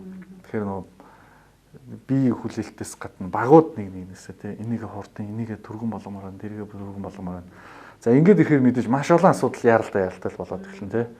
Тэгэхээр тэр дотроос хамгийн чухал нь менежмент дээр ярьдаг асуудал нь аль нь чухал юм бэ? Аль нь арай одоо чухлынх нь эренблэх ажил те. Тэгэхээр нөгөө нэг ажлынхаа дарааллыг хараад өнөөдөр яг л энэ дээрээ хэдүүлээ анхаарал алдахгүй энийг л ин шүү дараа нь энийг энэ төр төвч гэх мэт ийм яриад байгаа. Тэгэхээр яг манай багийнхан бол ачаалттай ажилдаг. Тэгээ нэг махархмаа зүйл нь бол маш хичээнгүү маш тайчин. Франчайзаас солонгосоос бүх юмаа сурцсан. Тэгээд энд хэдэн хүмүүс өглөө 9 цагт ирээд гоё ингэ сууж байгаа л үдийн цайнаар гоё хоол ичээл орой 6 цагт инээлтэл гэртээ арчдаг үгүй. Нийлэнх ажилдаг. Тийм. Тэгээд сурах зүйл их байгаа учраас бас яг энэ цаг үе бол бас залуучуудад хамгийн гоё үе нөх л гэж бодоод байна. Маш их зүйлийг айгүй богино хугацаанд л сурж байгаа. Тэгэхээр бид нар хамгийн гол нь бол хүмүүсээ чадахтай болох тэр нэлээд цаг хугацаа хэмж байгаа болов гэж бодод байна. Ер нь тэгээд нэг тийм одоо шахахл гэж яриад байгаа болохоос шүү дээ. Одоо их ажилтай байгаад ч юм уу их ажиллаад компани соёл болоод дадал болчдаг те ер нь хүндээ ч гэсэн ингээд дадал болоод тэгээд тэр олон процессыг яаж нэг юм алдаагүй гаргаад хэвшчихвч гэдэг юм уу. Одоо ингээл ямар ч бизнесийн захирлуудтай ярилцахаар айгуу юм цомхон бүтээмжтэй багаар өндөр бүтээмжтэй өндөр гүйцэтгэлтэй ажиллах тэр л одоо ингээл арга барилыг их судалж чинь нэвтрүүлж үзэж чинь янз бүрийн арга туршиж үзэж чинь гэж яриад байдаг. Таач бас түрүү нөө чанартай багтай тулдаа бид нар энэ 3 жилийг бас амжилттай өнгөрөөж гинэ гэжсэн. Бид нар багийг өндөр гүйцэтгэлтэй өндөр бүтээмжтэй байлгах тал дээр яг ямар аргууд хэрэгжилж байна. Одоо бид нар яг арга ингээл жоохоноор биднээс тайжирж байгаа л гэж бодоод байгаа. Хамгийн чухал зүйл нь болохоор энэ нөгөө нэг айгүй олон зүйлийг бодож хийдэг бизнес. Маш олон жижиг нэг юм жижигхэн одоо эрг шургыг буруу тооцоолчвол тэр нураад унцдаг юм онцлогтой. Тэгэхээр деталь болгоны ажиллагаа аюул чухал. Тэгэхээр нөгөө удирдах байгаа хүмүүс нь ингээл бүх юмыг бодоод ингээл хийчих гингүүд нөгөөдөл нь очиод хийгээд ингэждэг бизнес ерөөсөө биш. Тэгэхээр нөгөө багт ажиллаж байгаа хүн болгон өөрийнхөө хариуцсан ажлыг одоо өстой нөгөө усын шахалтал бодох хэвээр. Тэгэхээр тийм дадал зуршил бий болгох гал бид нэлээд оролдоод байгаа. Менежментээр за ингийн тулд бид нар жишээ нь менежментийн хурал дээрээ одоо PowerPoint-ээр ингээл орж ирэл тайлан танилцуулдаг тийм. Эсвэл нэг ийм санаа байгаа энийг хийх гэсэн ингээл PowerPoint ярьдаг. Тэрийг болиулсан байгаа. Яагаад гэвэл PowerPoint дотор нөгөөний narrative гэж ярьдаг тийм нөгөө нэг одоо story юу гэх юм одоо ийм учраас ингэж байгаамаа. Тэгээд одоо энэ юмыг ингэж хийхээр шийдүүлсэн. Биднэрт ийм одоо сонголтууд байна. Тэгэхээр энийг нь сонгосон зөвөө яагаад гэвэл энэ гэдэг. Иймэрхүү яриа болж байгаа шүү дээ. Гэхдээ хитрхи яриан дээр тулгуурлахаар яагаад ийм шийдвэр гаргасан. Дараа нь алдаа гарчвал юунаас болсон гэдгийг ингээд буцааж хөөж чаддаг. Тийм болохоор бүх юмыг цаасан дээр ингээд буулгаад хурдан юмаа хийхээс өмнө бүх зүйлийг бодолцох. Тэ. Хийснийхаа дараа зөв болсон бол яагаад зөв болсноо эндээс нь өмнө бичсэн зүйлээсээ харах. Тэ. Тэгэхээр бичиг дээр тулгуурлаад илүү их зүйлийг боддог ийм соёл суулгах гэж үзээд байгаа. Ингэснээр хүн болгон өөрийн хариуцсан ажлаа нягт сайн бодож чадчихвэл тэр хэмжээгээр бүтээмжтэй ажиллана. Гол бүтээмж одоо унгаад байгаа асуудал бол яг тэр хүмүүс юм аа дутуу бодсноос бол шийдвэр гарч чадахгүй удаад байгаа шүү дээ. Эсвэл дутууд улмыг шийдвэр дээр дутууд улмыг одоо судалсан зүйл дээр шийдвэр гаргаад хийж үзээд алдаад алдах нь асуудал биш. Гол нь цаг хугацаа алдаад байгаа. Тэгэхээр энэ бүтээмж гэдэг зүйл яриагдаад байгаа тийм. Тэгээ бид нар тэгэхээр нэг тийм л зүйл хийж үзээд байгаа. Тэрэндээ бас нэлийн ихтгэлтэй болоод байгаа. Ягаад гэвэл нөө бичиж байгаа агуулгууд маань мэрэгчлэлтэн төвшинлөг хүртэл очиад ирэхээр энэ мэрэгчлэлтэн маань яг энэ асуудлаа юу гэж харж байна. Бүтэн нэг сэдвийг аваад бүрэн мөлжиж чадж гинөө. Бүхэн зүйл нь ингээл харагдаад эхэлж байгаа тийм. Тэгэхээр хүмүүсийн бас ур чадвар нэлээд сайн ил гарч ирдэг. Одоо нэрээ хүмүүс яаж ажилтнуудаа боддог, сэтгэдэг болох вэ гэдэг нөө зүгээр нэг юм үйлдвэрийн ажилтан шиг нөө уртаа хийгээд нэг тэр дарааллын дагуул ард нь гарчдаг биш те. Илүү нөө бүтээлчээр ажилдаа хандах, цаг гаргах. Тэгээд тэхийн тулд харин яг л нөгөө нэг асуулт асуух нь аюул чухал байна. Удирдлагууд нь дандаа асуулт асуух. Тэрнээс энийг хийх ёстой, ингэх ёстой гэдгээс илүү тэр юу илээ, энийг чи юу гэж бодож өөрөөр нь асуулах. Өөрөөр нь л олуулах те. Баян асуулт асуух нь бол аюул зөв менежментийн хэлбэр юм байна. Чи нэг ингэж хийгээд хийчих гэхээр нөгөө за тгий хийчдэг. Дараа нь ирэхээр үгүй таал тэгж хийсэн шүү дээ. Тэгэл тэргээр л хийсэн шүү дээ. Тэгтэл удирдах байгаа хүн бол бүх деталыг харах ямар ч боломжгүй байхгүй тий. Тэгэхээр нөгөө хийж байгаа хүн л өөрийнхөө юмд хариуцлагатай байхгүй бол. Тэгэхээр нөгөө хүн бүх юм бодох хэрэгтэй. Тэгэхээр нөгөө хүн яг ингээл. Тэгэхээр одоо нөгөө надтай уулзахаар хүмүүс төвөгтэй гэдэг юм дээр аягүй болоо юм асуугаал гэдэг. Ухаал асуугаад байдаг тий.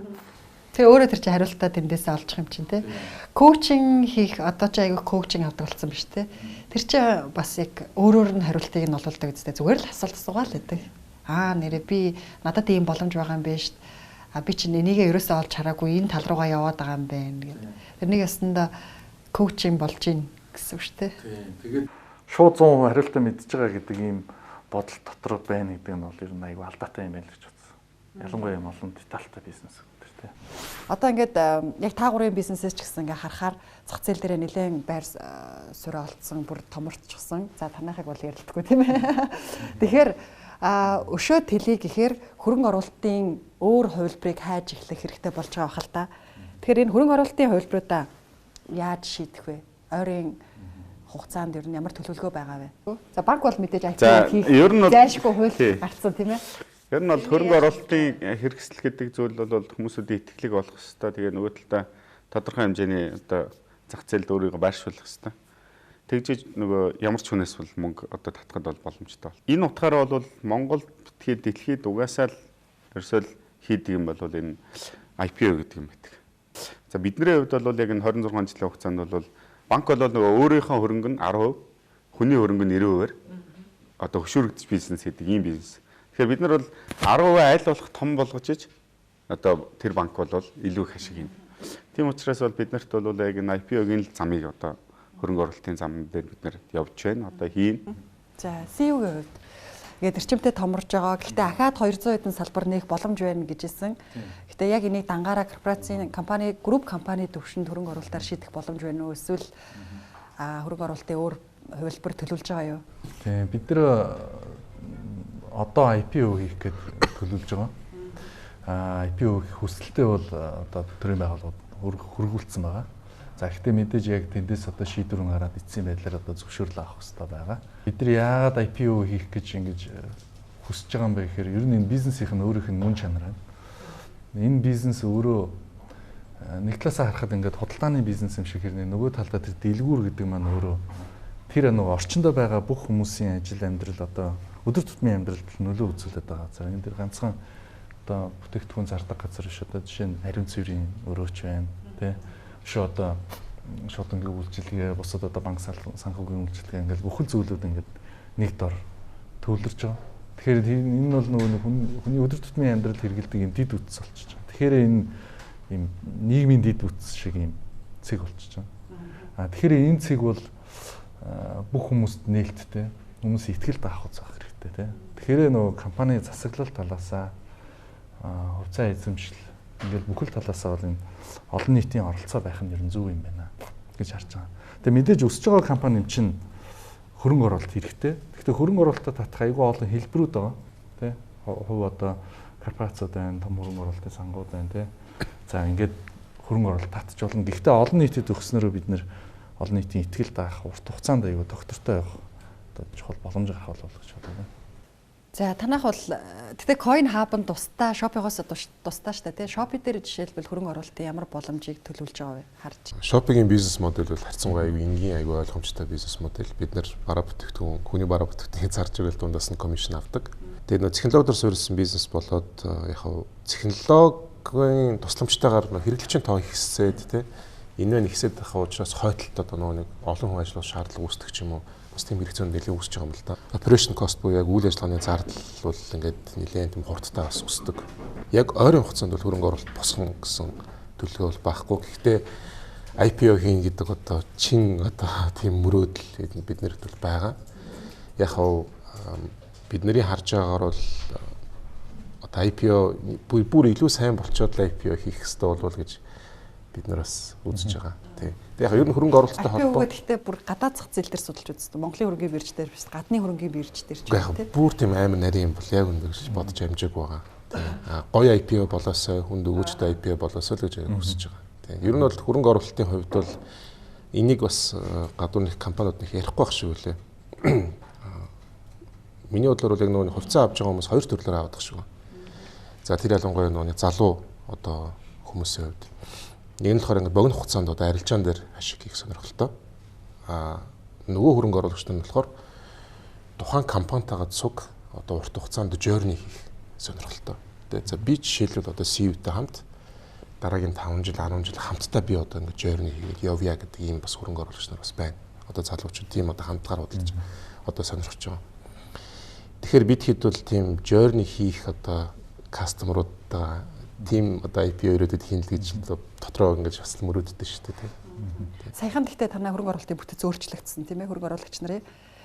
Яг ингээд таны үүсгэн байгуулсан компани тэгээд зах зээл дээр тэлхэн ойлгомжтой болоод эхэлсэн шүү дээ. Ингээд гараа явчихсан, амжилттай явах тодорхой болцсон үед хөрөнгө оруулагчид нэмж хувьцаагаа зарж одоо хөрөнгө оруулалт татах нь хайр санагдсан уу юу? За тэгэхээр хоёр компани бол IPO гаргахаар Монголын хөрөнгөний бирж дээр гаргахаар төлөвлөж байгаа юм байна л да. Сая одоо ингээд нэг санхүүгийн салбарт нэг юу боллоо л да. 2-3 хоногийн өмнө те нэг юм шин тренд бий боллоо. Тэгээд эрэлт хэрэгцээ байгаа учраас энийг одоо зөв буруу гэж би бол дүгнэхэд бол хэцүү байна. Тэгэхээр одоо магадгүй хоёр компани, танай компани ингээ IPO-гийн оронд coin гаргах талаар судалж үзсэн үү? Эрэлт нь илүү тэнд байгаад байгаа юм шүү. Айгу энгийнээр ярих юм бол за зах зээл дээр гаргаад юмаа зарах, хурдан зарах гэдэг нөгөө market liquidity гэж ярьдаг. Тэр утгаараа харах юм бол илүү олон оролцогчтой хөрөнгөний зах зээл дээр байгаагаас илүү coin дээр илүү олон оролцогч байна гэдэг талаас харах юм бол илүү амархан. Гэхдээ нөгөө талдаа бол бид нар бол юу зарах гэж байгаа вэ гэхээр компани хувь эзэмшил зарах гэж байгаа. Тэгээд тэр арилжааны хэрэгсэл нь одоо coin байх уу, төгрөг байх уу гэдэг нь бол яг үнэндээ биднэрт бол нэг тийм чухал асуудал биш. Хуулийн талаасаа харах юм бол энэ бол өнөөдөр юу гэдэг нь хувьцааг арилжаалаад нөгөө талд нь одоо арилжаалах боломж нь бол ингээд төгрөг дээрээ л байна. Хуулийн талаасаа. Тэгэхээр бол компани хувьцааг coin-оор гаргана гэдэг бол биднэрт хууль эрх зүйн боломж байхгүй. Манайд юу гэдэг нөө трейд юм нөлөө хувьцаагаар баталгаажсан токен гэдэг байгаа шүү дээ. Хувьцаатайгаа холбогдчихл байгаа юм. Бидний ойлгосноор бол тэр хуулиар зөвшөөрөгдөхгүй байгаа мэн гэж ойлгосон. Ер нь хуулийн дээр зохицуулт байхгүй байгаа мэн гэж ойлгосон. Яг юу л дээ бид нар нэг яг л нэг л юмний төлөө явж байгаа тийм аль аль нь ингээд одоо юу гэдэг хөрөнгө оруулалт татаад хүмүүст ингээд урт хугацаанд биентэй хамт ашиг хийгээл гэж. Тэр утгаараа бол нөгөө coin байна уу тэр IPO гэдэг одоо хувьцаа байна уу хамаагүй. Гэхдээ нэг л юм байна. Энд чинь нөгөө яг залуучуудын сонирхол нь coin гэдэг зүйлэнд нь илүү мэдлийн өөр хандлага байгаа. Гэтэл яг дэлхийд дээр сонгодог одоо жишээ нь бол ерөөсөө энэ IPO гэдэг зүйл. IPO гэдэг зүйл бол хуулиараа хяналттай зохицуулагч байгууллагаас хянжиж олгож байгаа юм. Тийм учраас нөгөө манай хоёр байгууллагын хувьд бол нөгөө бид нар одоо шинэ залуучууд биш. Бид нар энэ одоо салбартаа бол олон зуун жил явна, олон зуун жил ингээд одоо энэ салбарт байна гэдэг утгаараа өмнө ингээд туршлагаа бол coin-оор гаргах нь бол бид нар болно. Гэхдээ coin гэдэг зүйлээр бид нар хийж болохгүй. Тийм л салбарын одоо нэг юм төлөөлөлүүд л байгаа. Тэгээ тийм утгаараас нөгөө нэг сайн нэг яагаад coin-оор байж болдгоо юм бэ гэдэг юм байна. Түүнээс coin болно л да. Ямар ч зүйл. Манайд ингээд саяхан хэдхэн жилийн өмнө одоо 3-4 жилийн өмнө ч юм уу компани хөрөнгөний одоо Монголын хөрөнгөний зах зээл идэвхжиж эхэлж байна л да тийм энэ бол зөвлөлт. Компаниуд ингээ IPO гаргаж Монголын хөрөнгөний бирж дээр нээлттэйгээр ингээ хувьцаагаа арилжаалж байгаа нь шин тренд бий болгоод IPO гаргасан компани юм чинь ингээд лаг гоё компани ч гэдэм үү те. Яг нөө тайлан тооцоо нээлттэй байгаа болохоор тэгж байгаа л да. Гэхдээ жижиг хувьцаа эзэмшигчтэй хүртээлтэй өгөөчтэй ногдол ашиг нь өндөр байж чадахгүй байна. Тэгээ зардлаа дандаа өндөр гаргадаг ч гэдэг юм уу. Мөнгө осгож авчаад тэгээд хизээ ногдол ашиг нь үхэн тодорхойгүй ч гэдэг юм уу те. Жилд өгч байгаа ногдол ашиг нь бага байна гэдэг. Эсвэл ингээд нөгөө хувьцаа гаргаж байгаа компани том хөрөнгө оруулагчтай тохирцсон хэрнээ жижиг айгуу жижиг хэсгээл хөрөнгөний бирж дээр гаргадаг гэсэн ийм маргаанууд дандаа яваад байдаг шүүмжлэлүүд. Энэ одоо жамаараа явж байгаа зүйл юм уу? Ийм л байх ёстой юм уу? Эсвэл энийг өшөө жоохон шудраг болгомоор байна шүү дээ, тийм. Гэхдээ нэгдүгээрт миний бодлоор бол одоо яг ингээд энэ нээлттэй компаниуд бий болоод энийг хүмүүс хэрэгжилж тэр соёл нь бид нар одоо л ингээд нэг юм төлөвшөж эхлэх гэж шүү дээ, тийм. Саяхнаас л ер нь бол нэг эхэллээ шүү дээ. Өмнө нь бол хувьцаат компани гэл бараг л нэг юм сувенирний компани шиг ингээд тийм байсан. Одоо бол хүмүүс чинь хувьцаагаа үздэг, тэрнийхэн тайлан балансыг үздэг, энэ компани цаашаа юу их гэж байгаа, юунд хүрэх гэж байгаа, ямар гадны зах зээл рүү гарах гэж байгаа ингээд бүх юмыг харж ээж шийдвэр гаргадаг болж байгаа байхгүй. Тэгэхээр би бол одоо нөгөө өнгөрсөн цаг үеийн тэр юмнуудтай одооны энэ сүүлд хийж байгаа IPO-нд нэгдүгээр толж ирэхгүй байх гэж бодож байгаа. Сүүлд хийж байгаа IPO-нуудын хувьд одоо жишээл бид нар хараад үзээ л да. За Lendman-ийн IPO гарсан. Энэ бол цоошин IPO байсан шүү дээ. Энэ бол бас л тэр үедээ салбартаа бол хувьсгал хийсэн л IPO гэж гарч ирсэн байхгүй. Тэг хүмүүс юунд итгэсэн бэ? Тэр компани итгэлт нь одоо вижнд нь тэр бүх юмд нь итгээд одоо орсон. Тэгэхээр миний бодлоор бол гайг бах. Зүгээр зах зээл маань бас жижигхэн байгаа даа. Нэг одоо энэ бол нийтлэг бүгднгийнх нь нэг юм асуудал. Тэгэхээр бид нар зах зээлээ томруулах хэрэгтэй. Тэгэх юм бол энэ IPO одоо энэ арилжааны итгэх нь өөрөө бүр ихсэн гэсэн үг. Энийг бид нар хамтдаа хийх хэрэгтэй. Танах одоо судалгаагаа бол хийсэн л байгаа хэл та тийм энэ зах зээл дээр ер нь хэр сонирхол байна гэдээ мэдээж хийчихэд гарах бодолтой байгаа. Тэгэхээр одоо coin-ы одоо дижитал хөрөнгөний бирж дээр өдөрт юу Монголын хөрөнгөний бирж дээрхээс бүр хэд дахин өндөр байгаад байгаа шүү дээ тий. Тийшээ одоо маш олон хүмүүс ингээ хандсан байна. Тэгэхээр танай одоо татах хэмжээ хөрөнгө оруулалтын татах хэмжээ гүйцэнэ гэдэгт юун дээр итгэж байгаа вэ? Яг гоо энэ дээр нэг юм ойлголт байгаа хэл та. Нэгдүгürt нь болохоор хувьцааг хүн худалдаж аавна гэдэг бол арилжаа хийгээгүй. Ер нь ихэнх хүн нь бол хөрөнгө оруулалт хийж байгаа. Тэгээ хөрөнгө оруулалт гэдэг бол нэг урт хугацаанд төвчээртэй байж үр дүн нь гардаг юм хэрэгсэл.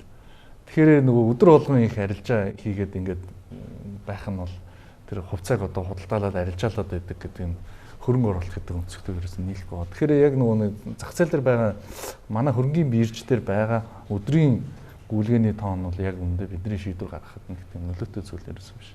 А зөвхөн ер нь сүүлийн үед компаниуд гараад хүмүүсээр сонирхож байна. Ер нь урт хугацаатай хөрөнгө оруулах сонирхол байна уу зах зээл дээр харахаар сайн байна. Цааш нь ингээд бодох юм бол ер нь энэ зах зээлийг хэдүүлээ ингээд компаниуд нь одоо жижиг хувьцаа эзэмшигчдийн эрх ашигыг хамгаалдаггүй гэдэг яриад идэг. Тэгээ тэр нь төр заавал зохицуулах хэрэгтэй юм шиг байдаг.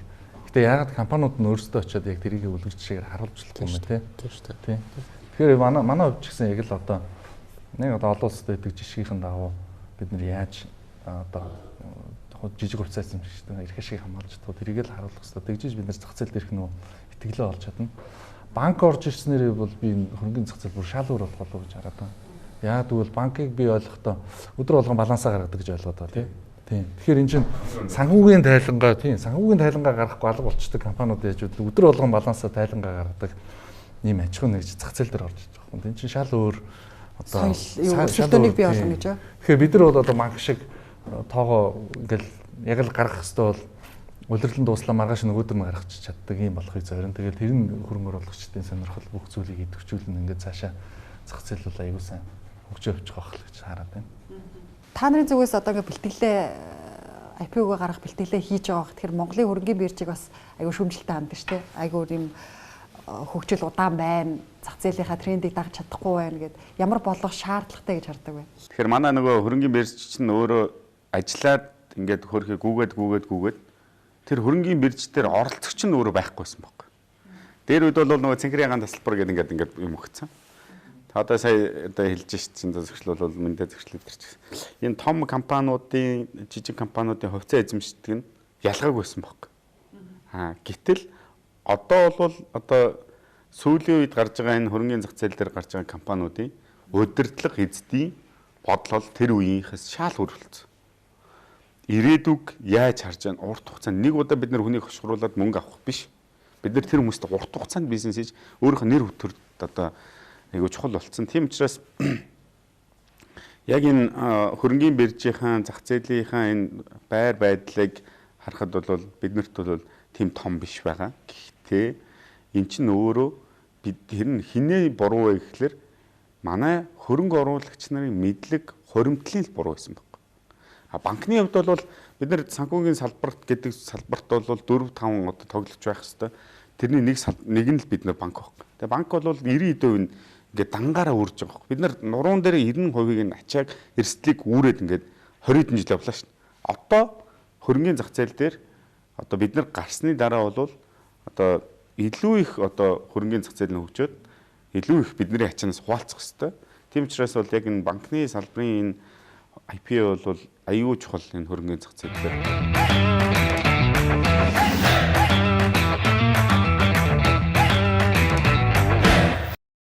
Танд хитрхи их өндөр үнээр олдсон туршлага байдгүй. Туршлага нь юу вэ? Байгаа бах. Би юунд 2004-өөс 2007 онд Wirescom-д ажиллаж байхдаа оюутан байхдаа өглөөн нь хичээлдээ яваад өдөөс хойш нь юу одоо ажиллаа хийгээд тэг нэг ажил нь багтахгүй ингээд шүнжин суугаад тэгээ тэр нэг юм бахан томт хөрөмж тавьсан станцтай тэндээ нэг гуц тавьсан тэндээ унтаал тэгэл хоол ундаа юу замраагүй яваад тэгээ тэрнээс болоод өвдсөн. Тэгээ өвдөхөд бол хамгийн гол төлөөс нь бол яг богино хугацаанд нэг юм сураад ингэж байгаа хэрнээ эрүүл мэндэд анхаарах болохоор тэр айгүй том төлөөс байсан. Тэгээ тэрнээс хойш бол за хоолоо алгасч болохгүй юм байна. Ямар ч нойроо авах хэрэгтэй юм байна. Тэгээ хөдөлгөөн хийх хэрэгтэй юм байна. Тэгээ карьер бол 40 нас хүртэл шатаад дуусчдаг юм богинохон зам биш юм байна. 70 хүртэл ажиллахыг чамаах хэрэгтэй юм байна. Яагаад монгол хүмүүс 60 гараад бүгдээ гэртээ байх гэдэг. Яагаад шаруудыг харахаар 75-тай өнөөдөр Америк ерөнхийлөгч хэдтэй лээ 76-тай лээ те 77-тай лээ. Тийм. Тэр хүмүүс ингээд яагаад бүр ингээд хүн хөлтлээ нийгэмдээ ингээд үр өгөөж өгөөл яваад байдаг ингэж чаддгийн. Тэгээ тэр нь болохоор яг зөв дадал юм байна. Өдөр тутмын амьдралынхаа зөв дадлыг хийдэг болохоор урт хугацаанд аягүй үр өгөөжтэй тийм ээ. За тэгж л явах хэрэгтэй юм шүү гэж тэгж ойлгож ирсэн тийм. Таныг аз жаргалтай сэтгэл хангалуун байлгадаг тийм жижиг мөртлөө энгийн зүйлүүд нь юу вэ?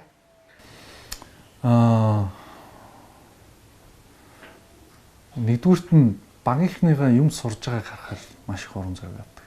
Жижигхэн зүйл дээр ч гэсэн ингээд сайжралт хийцэн байл. Тэр дээр аягүй их урам зориг авдаг. Болж штэ. Хүмүүс санаачлагаараа тэгээ бид нэг юм чиглүүлсэн тэр нэг ингээд үр дүнд хүрж байгаа юм байна. Тэндээс их урам зориг авдаг. Хоёрдугаарт бодол цэгцрэхээр маш их урам зориг авдаг. Тийм. Бодол цэгцрээд замбрааг байсан зүйлсүүд ингээд нэг тодорхой бүтцэд ороод тийм. Энэ нь анхаарал асуудал муу юм байна гэдэг тэрэн дээрээ ингээд хурдтай, үр дүнтэй тэгтээ тайван. Ийм сони ийм сэтгэл зүйн одоо онцлогтойгоор ажиллахаар бас нэлээх урам зориг авдаг. Өглөө 7 цагт бусдаг. Орой 11:30-аас л ер нь унтахыг хичээдэг те. Өглөө босоод цай бэлддэг. Ер нь болж игэл бас эхнэртэйгээ цуг өдний хоолой бэлдээд гарахыг хичээдэг. 7 хоногор нь төлөвлөхийг хичээдэг. 7 хоногор төлөвлөхийн тулд нэгдэхийн өглөө ерөөхдөө эхлээд нэг чухал ажлуудаа нэлээд боддог. Шууд ирэнгүүтээ хүмүүстэй уулзахгүйгээр жоохон 2 цаг орчим нэлээд боддог. Ямар зүйлсүүдийг хийх нь илүү чухал вэ гэдэг. Тэгээд дараалал гаргаж авсны дараа ажилладаг. Заримдаа бол яг 5 дахьад дараагийн 7 хоногийн зүйлсүүдээр нэлээд тодорхой болгож байгаа юм. Тэгээ яг мэдээж нь уулзалтууд бол нэлээд байдаг. Гэхдээ уулзалтуудыг их хвчлэн ер нь өдөөс хойш хийх хичээдэг. Өдөөс өмнө бол нэлээд чухал шийдвэрүүд гаргах. Тэгээд нэлээд бодох ажлуудаа хийдэг. Урдчилж бодох нь аюул чухал юм санагдав. Хүнтэй уулзахдаа хүртэл уулзалтаас өмнө нэг 5 минутын өмнө одоо нөгөө хүмүүс маань юу хүсэж байгаа вэ? Зорилго нь юу вэ гэдэг нэлээд сайн бодоод тийм бол шийдвэр их хурдан гаргадаг. Одоо нэг 2 номыг л ээлжилж уншаад байгаа. Нэг нь Seth Godin-ийн This is Marketing гэдэг ном ба. Brand Story-ийн тухай. Нөгөөх нь Jay Shetty гэдэг үний Think Like a Monk гэдэг одоо лам шиг сэтг гэж байгаа юм да тий. Тийм үү. Тэр нь бол энэ хувийн хөгжил яаж одоо нэлээд тийм стресстэй нөхцөлд яаж илүү тайван байж зөв шийдвэр гаргах вэ гэдэг. Тийм их агуулгатай. Тийм 2 ном уншиж байгаа. Яг онлайнаар бол нөгөө Пенсильвани их сургуулийн брендинг гэдэг сэдвтэй нэг сургалт онлайнаар өөрөө үзсэн. Тэрний өмнө нь болохоор яг нөгөө танхимд гэх юм бол өнгөрсөн жил бид нөгөө scaling up гэдэг сургалтыг авсан байна тийм. Нэг нэгэндээ хэрэгтэй юм хэрэгтэй. Тэгээд аль болох олон хүнд хэрэгтэй юм хийгээд тэгээд хийснийхаа дараа энэ үнэхээр тухайн цаг үед хүмүүст үнэхээр хэрэгтэй байсан зүйл байсан шүү гэж харахыг хүсдэг. Зүгээр айгуу тийм activity хийх зүйлүүдийг л шүхрээр буугаад үзчихсэн л гэж боддог та. Аль болох нэгдүгürt нь бас гэр бүлтэйгээ цаг өнгөрөх боддог. Хоёрдугаарт нь бол нэлээд жоох бодлоо цэгцлэх цаг хугацаа гэж хардаг. Тийм болохоор жоохон завгүй байвал бодол амархан цэгцдэг юм шиг санагддаг. Нэг зүйлийг хийгээл тасралтгүй хийгээд. Яг одоо жишээ нь хоол хийх бол бас нэлээд чухал юм шиг санагддаг. Агаас бүтэн сайн өдрөөр гэрийнхэндээ хоол хийж өгөх те.